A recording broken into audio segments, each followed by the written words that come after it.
Hey hi, మీరు ఎంతమందికి ఈరోజు ఇంపార్టెన్స్ తెలుసు? మన వాళ్ళ బర్త్డేస్ కాదులే, కాకుండా తెలీదు కదా? అయితే ఆ ఒకటి అడుగు. So today we are discussing about the history of national bird of India. Back to the history. Independence ముందు అండ్ తర్వాత కూడా ఇండియాకి ఎప్పుడు నేషనల్ బర్డ్ అనే కాన్సెప్టే లేదు.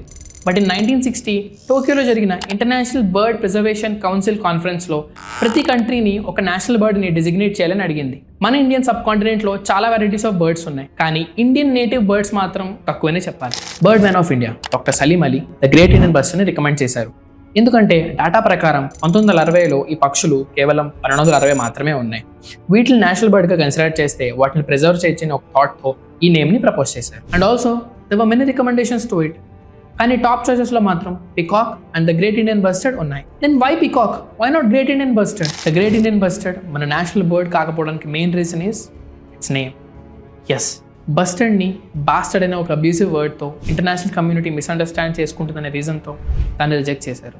అండ్ మిగిలిన only top choice was peacock, which is culturally and మైథలాజికల్లీ మన ఇండియాలో వీటికి చాలా ఇంపార్టెన్స్ ఉంది. అందుకే 1963 January 31st పికాక్ని నేషనల్ బర్డ్ ఆఫ్ ఇండియాగా డిక్లేర్ చేశారు. Now guys, you tell me in the comments, మన నేషనల్ బర్డ్గా ఏది ఉంటే బాగుండేది?